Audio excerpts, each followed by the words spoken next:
नमस्कार प्यारे साथियों, कैसे हैं आप सभी। मैं आपका स्वागत करता हूं आपके अपने चैनल वी स्टडी पाथ पर। दोस्तों, आज हम आपके लिए लेकर आए हैं 1 से 7 नवंबर तक के कुछ महत्वपूर्ण करंट अफेयर्स। आप सभी जानते हैं कि हर एक एग्ज़ाम की नज़र से करंट अफेयर कितने ज़्यादा महत्वपूर्ण होते हैं, क्योंकि हर एक एग्ज़ाम में कम से कम 3 या 4 क्वेश्चन करंट अफेयर के ज़रूर पूछे जाते हैं। मैं आशा करता हूँ कि यह वीडियो आपके लिए बहुत ज़्यादा महत्वपूर्ण होगी। तो चलिए शुरू करते हैं। फुटबॉल फॉर स्कूल पहल। दोस्तों, हम इस वीडियो में इन क्वेश्चनों के साथ साथ उनके साथ जो एक्स्ट्रा क्वेश्चन बनेंगे उनको भी साथ में दोहरा लेंगे, साथ में याद कर लेंगे, ताकि हमारी स्टैटिक जीके भी थोड़ी मजबूत हो जाए। वीडियो शुरू करने से पहले एक प्रार्थना और दोस्तों, अगर आप मेरे चैनल पर नए आए हैं और अगर आपको यह वीडियो पसंद आए तो आप मेरे चैनल को सब्सक्राइब करना और इस वीडियो को लाइक ज़रूर करना। तो चलिए शुरू करते हैं। फुटबॉल फॉर स्कूल पहल। यह पहल शिक्षा मंत्रालय द्वारा शुरू की गई है। इस योजना के लिए शिक्षा मंत्रालय ने फीफा और अखिल भारतीय फुटबॉल महासंघ के साथ एक समझौते पर हस्ताक्षर किए हैं। तो चलते हैं एक्स्ट्रा जानकारी के लिए। फीफा की स्थापना कब हुई? फीफा की स्थापना 1904 में Belgium, Denmark, France, Germany, Netherlands, Spain, Sweden और स्विट्जरलैंड के राष्ट्रीय संघों के बीच अंतर्राष्ट्रीय प्रतिस्पर्धा की निगरानी के लिए की गई थी। फीफा में हम कितने सदस्य? फीफा में 211 सदस्य देश शामिल है। फीफा में कितने सदस्य हैं? फीफा में कुल 211 देश सदस्य हैं। इसका मुख्यालय कहाँ पर है? इसका मुख्यालय ज्यूरिख में है। और आगे ऑल इंडिया फुटबॉल फेडरेशन यानी कि अखिल भारतीय फुटबॉल महासंघ की स्थापना कब हुई? 1937 में हुई। और उसका मुख्यालय कहाँ पर है? उसका मुख्यालय नई दिल्ली में स्थित है। आगे चलते हैं। अगले राष्ट्रीय कैंसर जागरूकता दिवस। राष्ट्रीय कैंसर जागरूकता दिवस कब मनाया गया? 7 नवंबर को मनाया गया। 7 नवंबर को राष्ट्रीय कैंसर जागरूकता दिवस मनाया गया। इसकी थीम क्या रही?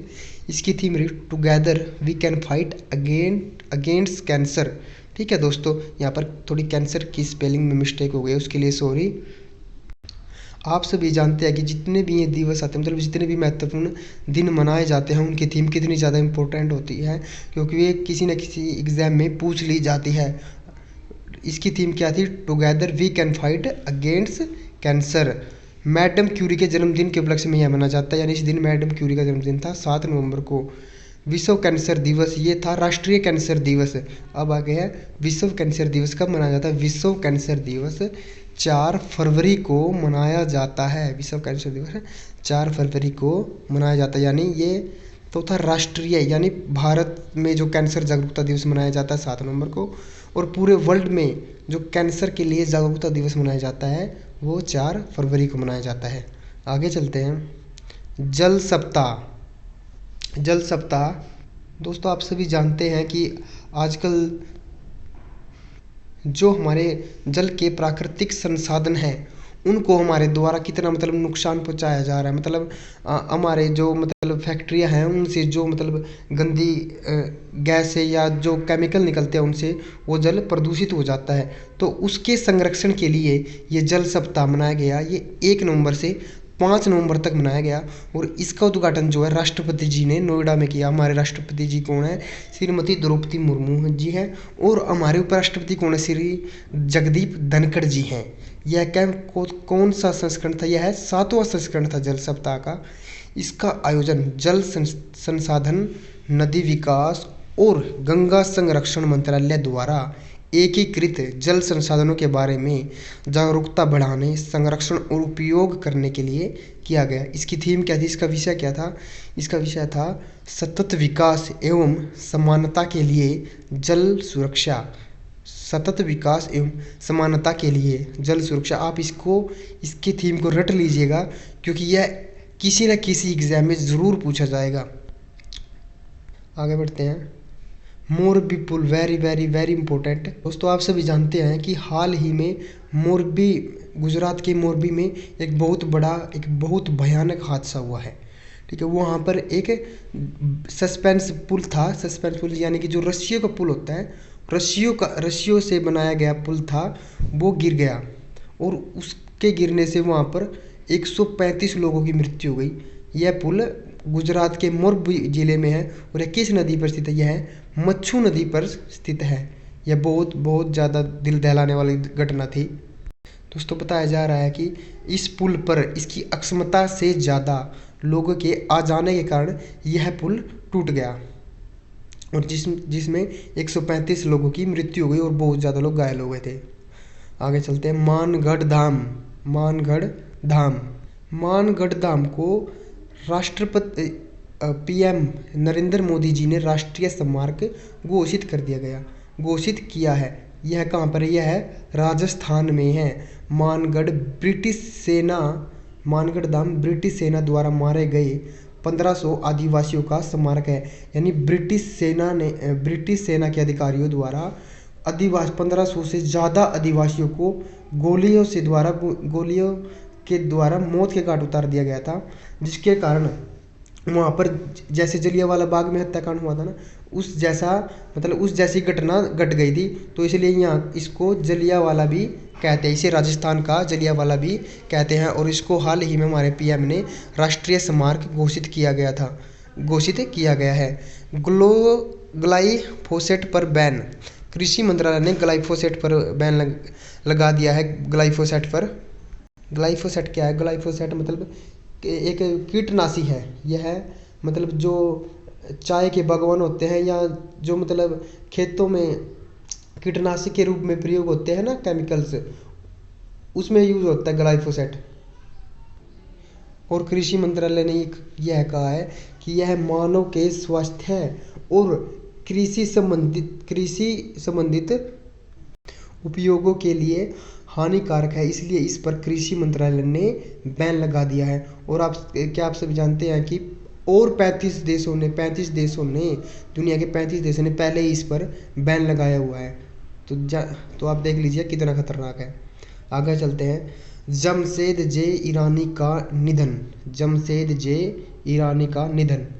जे ईरानी जी भारत के एक बहुत बड़े उद्योगपति रहे हैं। इनको स्टील मैन ऑफ इंडिया भी कहा जाता है। यहाँ पर फोटो में दिखाया गया, ये देखो फोटो में, इनको स्टील मैन ऑफ इंडिया भी कहा जाता है।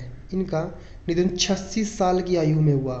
ठीक है, इन 86 साल की आयु में इनका निधन हो गया। इनका जन्म कब हुआ था? इनका जन्म हुआ था 2 जून 1936 को। कहाँ पर? नागपुर में हुआ था। और नागपुर कहाँ पर है? कमेंट में लिखकर बताइए। 2007 में इनको कौन सा पुरस्कार दिया गया? पद्म भूषण पुरस्कार दिया गया था। और इन्होंने 43 साल तक यानी 43 ईयर्स तक टाटा ग्रुप की कंपनियों में सेवा दी। आगे चलते हैं। इन्वेस्ट कर्नाटक 2022। दोस्तों देश विदेश के बिजनेसमैनों यानी देश विदेश के उद्योगपतियों को आकर्षित करने के लिए, निवेश के क्षेत्र में आकर्षित करने के लिए इन्वेस्ट कर्नाटक 2022 का आयोजन किया गया। कहाँ पर? बेंगलोर में किया गया। इसका उद्घाटन किसने किया? इसका उद्घाटन पीएम नरेंद्र मोदी ने किया। पीएम नरेंद्र मोदी ने वीडियो कॉन्फ्रेंसिंग के जरिए इस कार्यक्रम का उद्घाटन किया, इन्वेस्ट कर्नाटक 2022 का। इसमें कितनी कंपनियों ने हिस्सा लिया? इसमें 300 से ज़्यादा कंपनियों ने हिस्सा लिया। और इसका उद्देश्य क्या था? इसका उद्देश्य था निवेशकों को आकर्षित करना तथा अगले दशक का एजेंडा तैयार करना। आगे चलते हैं। फिक्की के नए अध्यक्ष कौन बने? सुब्रकांत पांडा को फिक्की का नया अध्यक्ष बनाया गया है। फिक्की की फुल फॉर्म क्या है? Federation of India chambers of commerce and industry, भारतीय वाणिज्य एवं उद्योग महासंघ। इसकी स्थापना कब हुई? 1927 में। और इसका मुख्यालय कहाँ पर है? इसका मुख्यालय नई दिल्ली में है। आगे चलते हैं। पुनीत राजकुमार को मिला कर्नाटक रत्न अवार्ड।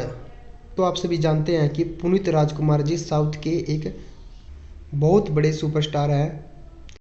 इनकी हाल ही में हार्ट अटैक के कारण इनकी मृत्यु हो गई थी। और फिल्म जगत में इनके विशिष्ट कार्यों को देखते हुए इनको मरणोपरांत कर्नाटक रत्न अवार्ड दिया गया है। यह अवार्ड इनकी पत्नी को दिया गया है। यह अवार्ड इनकी पत्नी अश्विनी पुनीत राजकुमार को दिया गया है। यह अवार्ड 67वें कर्नाटक राज्योत्सव में दिया गया। कर्नाटक रत्न अवार्ड की स्थापना कब हुई थी? कर्नाटक रत्न अवार्ड की स्थापना 1992 में हुई थी। आगे चलते हैं। यूजीसी ने सभी उच्च शिक्षा संस्थानों को हर साल 11 दिसंबर को भारतीय भाषा दिवस मनाने का निर्देश दिया है। यानी यूजीसी ने हर साल 11 दिसंबर को भारतीय भाषा दिवस मनाने का निर्देश दिया है। अब की बार भी 11 दिसंबर को जितने भी शिक्षण संस्थान हैं, यानी स्कूल, यूनिवर्सिटीज़, कॉलेज, उनमें 11 दिसंबर को भारतीय भाषा दिवस मनाया जाएगा। आप सभी जानते हैं कि भारत में कुल 2792 से ज़्यादा भाषाएं बोली जाती हैं और भाषाओं के लिए स्थान भारत के संविधान की 8वीं अनुसूची में है। आगे चलते हैं। केंद्रीय रसायन और उर्वरक मंत्री डॉक्टर मनसुख मंडाविया ने vision 2030 chemicals and petrochemicals built India theme के साथ प्रगति मैदान नई दिल्ली में इंडिया कैम 2022 का उद्घाटन किया। आगे चलते हैं।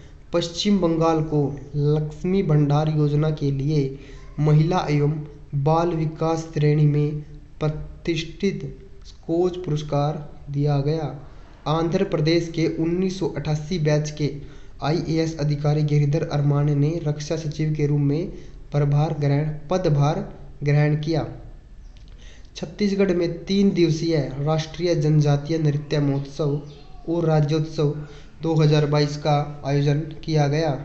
आगे चलते हैं। लाडली लक्ष्मी योजना 2.0 लाडली लक्ष्मी योजना 2.0 का शुभारंभ जो है 2 नवंबर 2022 को कौन से राज्य में किया गया? मध्य प्रदेश में किया गया। मध्य प्रदेश के सीएम कौन है? शिवराज सिंह चौहान है। मध्य प्रदेश के सीएम कौन है? शिवराज सिंह चौहान है। लाडली लक्ष्मी योजना का संबंध लड़कियों के सामाजिक विकास में कार्यों से संबंधित है। केंद्रीय सतर्कता आयुक्त कौन है? केंद्रीय सतर्कता आयुक्त सुरेश पटेल जी हैं। सतर्कता सप्ताह हाल ही में 31 अक्टूबर से 6 नवंबर तक सतर्कता सप्ताह मनाया गया। केंद्रीय सतर्कता आयोग द्वारा इसे मनाया जा रहा है। ठीक है। केंद्रीय सतर्कता आयोग की स्थापना किस समिति के सिफारिश पर हुई थी? स्थानम समिति की सिफारिश पर केंद्रीय सतर्कता आयोग की स्थापना हुई थी और इसके वर्तमान में आयुक्त कौन है? सुरेश पटेल जी। और 2003 के अधिनियम के द्वारा इसे एक वैधानिक आयोग का दर्जा दिया गया है। और इसका थीम क्या था? इसका थीम था भ्रष्टाचार मुक्त भारत विकसित भारत। भ्रष्टाचार मुक्त भारत विकसित भारत। श्याम शरण नेगी। दोस्तों आप सभी जानते हैं कि श्याम शरण नेगी जी ने स्वतंत्र भारत श्याम शरण नेगी जी ने 1951 के आम चुनाव में भारत का पहला वोट डाला था। इनका संबंध कहाँ से? इनका संबंध हिमाचल प्रदेश के कल्पा से है। और ये क्या थे? ये एक टीचर थे। इनका जन्म कब हुआ था? इनका जन्म 1917 में हुआ था। 1917 में हुआ था और हाल ही में 5 नवंबर 2022 में इनकी मृत्यु हो गई। इन्होंने अपना पहला वोट कब डाला था? इन्होंने अपना पहला वोट 25 अक्टूबर 1951 को डाला था। इन्होंने अपना पहला वोट कब डाला था? 25 अक्टूबर 1951 को डाला था। हिमाचल प्रदेश आप सभी कमेंट में बताइए कि वर्तमान में हिमाचल प्रदेश के सीएम कौन हैं। आगे चलते हैं। गंगा उत्सव कब मनाया गया? गंगा उत्सव 4 नवंबर को मनाया गया। ये देखिए यहाँ पर फोटो में देखा हुआ है। National mission for clean Ganga कब मनाया गया? 4 नवंबर 2022 को। कहाँ पर मनाया गया? Major Dhyan Chand national stadium, India gate, Delhi. ठीक है। राष्ट्रीय स्वच्छ गंगा मिशन द्वारा नई दिल्ली के ध्यानचंद स्टेडियम में गंगा उत्सव मनाया गया। यह कब से शुरू हुआ? यह 2017 से गंगा उत्सव मनाना शुरू किया गया और 4 नवंबर 2008 को गंगा को राष्ट्रीय नदी घोषित कर दिया गया था। 4 नवंबर 2008 को भारत की राष्ट्रीय नदी गंगा को घोषित किया गया था। और यह गंगा उत्सव का कौन सा संस्करण था? यह गंगा उत्सव का 6वां संस्करण था। आगे चलते हैं। हर साल 5 नवंबर को विश्व सुनामी जागरूकता दिवस के रूप में मनाया जाता है। यानी हर साल 5 नवंबर को हर साल 5 नवंबर को विश्व सुनामी जागरूकता दिवस के रूप में मनाया जाता है। इस दिन को खतरे को आपदा बनने से रोकने, शुरुआती चेतावनी और लोगों की जान बचाने के कार्यों के लिए जागरूकता फैलाने के लिए मनाया जाता है। दोस्तों, आप सभी जानते हैं कि जितने भी समुद्र तट से लगे हुए देश या जितने भी समुद्र तट से लगे हुए राज्य हैं, वहाँ पर जब सुनामी आती है तो कितना ज़्यादा नुकसान हो जाता है, कितनी ज़्यादा जनहानि होती है और कितने लोगों की मृत्यु हो जाती है और बहुत सारे लोग घरों से बेघर हो जाते हैं, बहुत ज़्यादा नुकसान होता है। और इस चीज़ से बचने के लिए इस चीज़ में जागरूकता बनाने के लिए, इस चीज़ में जागरूकता उत्पन्न करने के लिए हर साल 5 नवंबर को विश्व सुनामी जागरूकता दिवस के रूप में मनाया जाता है। भारत के सूर्य कुमार यादव 2 नवंबर 2022 को T20 अंतर्राष्ट्रीय में दुनिया के नंबर 1 बल्लेबाज बन गए हैं। यानी Surya Kumar Yadav ji T20 international cricket में दुनिया के नंबर 1 खिलाड़ी बन गए हैं। और इनसे पहले पाकिस्तान के एक खिलाड़ी थे जो नंबर 1 पर थे। DRDO ने 2 नवंबर 2022 को ओडिशा के तट पर APJ अब्दुल कलाम द्वीप से चरण 2 ballistic missile defence interceptor AD missile का पहला सफल उड़ान परीक्षण किया। DRDO के अध्यक्ष कौन है इस टाइम? DRDO के अध्यक्ष डॉक्टर समीर V कामत जी हैं। DRDO की स्थापना कब हुई, यह आप कमेंट में लिखकर बताइएगा। ऑपरेशन विजिलेंट स्टॉर्म अमेरिका और दक्षिण कोरिया के बीच आयोजित एक रक्षा अभ्यास है। ऑपरेशन विजिलेंट स्टॉर्म हाल ही में सुर्खियों में रहा था और इसका उत्तर कोरिया ने इसका विरोध किया था। और यह अमेरिका और दक्षिण कोरिया के बीच आयोजित एक रक्षा अभ्यास है।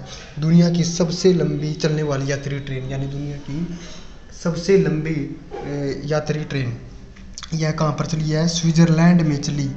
कहाँ पर चली? स्विट्ज़रलैंड में। कहाँ से कहाँ तक चली? प्रीडा से बर्गन तक चली और अल्बुला लाइन पर चली। अल्बुला लाइन जो है यह विश्व धरोहर सूची में शामिल है। यह रेल 100 कोच के साथ 1.9 किलोमीटर लंबी थी। भारत की सबसे लंबी चलने वाली ट्रेन कौन सी है? विवेक एक्सप्रेस है, जो कुल 4200 किलोमीटर की दूरी तय करती है। भारत की सबसे लंबी मालगाड़ी कौन है? सुपर वासुकी है, जिसकी लंबाई कितनी है? 3.5 किलोमीटर है। स्विट्ज़रलैंड की मुद्रा कौन सी है? स्विस फ्रैंक है। स्विट्ज़रलैंड की राजधानी कौन सी है? बर्न है। दोस्तों, हम वीडियो में करंट अफेयर के साथ साथ स्टैटिक जीके के क्वेश्चंस को भी साथ में दोहराते चलेंगे, ताकि करंट अफेयर के साथ साथ हमें स्टैटिक जीके भी हमारी मजबूत हो जाए। आगे चलते हैं। BPCL के नए अध्यक्ष कौन बने? VR कृष्णा गुप्ता BPCL के नए CMD बने हैं। ये किन की जगह बने? इनसे पहले कौन थे? इनसे पहले अरुण कुमार सिंह जी थे। इन्होंने यह स्थान अरुण कुमार सिंह जी की जगह लिया है। BPCL क्या है? BPCL एक महारत्न कंपनी है। इसका मुख्यालय कहाँ पर है? मुंबई में। और BPCL की स्थापना कभी 1952 में हुई थी। यह भारत की दूसरी सबसे बड़ी ऑयल कंपनी है। भारत की कौन सी सबसे बड़ी कंपनी है? BPCL भारत की दूसरी सबसे बड़ी कंपनी है। चंद्रशेखर वेंकट रमन जयंती 7 नवंबर को मनाएगी। चंद्रशेखर वेंकट रमन जयंती 7 नवंबर को मनाएगी। दोस्तों, आप सभी जानते हैं कि चंद्रशेखर वेंकट रमन जी भारत के बहुत बड़े वैज्ञानिक थे, बहुत महान वैज्ञानिक थे। उन्होंने भौतिकी के क्षेत्र में बहुत ज़्यादा प्रसिद्धि हासिल की है। उनका जन्म कब हुआ? उनका जन्म 7 नवंबर 1888 को मद्रास के तिरुचिरापल्ली में हुआ था। ठीक है। 1930 में उनको भौतिकी का नोबेल मिला था और भौतिकी में नोबेल पाने वाले वे पहले एशियाई थे। 1954 में भारत रत्न मिला। 1954 में इनको भौतिकी में ही भारत रत्न मिला। इन्होंने प्रकाश के प्रकीर्णन का सिद्धांत दिया था। नोबेल अवार्ड कब से दिया जाने लगा? नोबेल अवार्ड 1901 से दिया जाने लगा। और सबसे पहले नोबेल अवार्ड किसको दिया गया था? सबसे पहले किस भारतीय को नोबेल अवार्ड दिया गया था? रविंद्रनाथ टैगोर को। और 2022 का भौतिकी में नोबेल किन को दिया गया है? एलेन एस्पेक्ट, जॉन क्लोसर और एंटोन जिलिगर को 2022 में भौतिकी का नोबेल पुरस्कार दिया गया है। हाल ही में हाल ही में फाइनेंशियल ईयर 2022-23 में रूस भारत देश के पिग आयरन का सबसे बड़ा आयातक बन गया है। पिग आयरन क्या होता है? पिग आयरन होता है कच्चा लोहा। यहाँ पर रूस का जिक्र हुआ है। रूस की राजधानी क्या है? रूस की राजधानी मॉस्को है। रूस की मुद्रा कौन सी है? रूस की मुद्रा रूसी रूबेल है। अब बात करते हैं पिग आयरन क्या होता है। पिग आयरन लोहा अयस्कों को अधिक कार्बन वाले ईंधन जैसे कि कोक के साथ प्रज्वलित करने पर जो माध्यमिक उत्पाद बनता है उसे कच्चा लोहा कहते हैं। क्या कहते हैं? कच्चा लोहा। दोस्तों, कैसी लगी आपको ये वीडियो? अगर आपको अच्छी लगी तो मेरे चैनल को सब्सक्राइब कीजिएगा और वीडियो को लाइक कीजिएगा। धन्यवाद।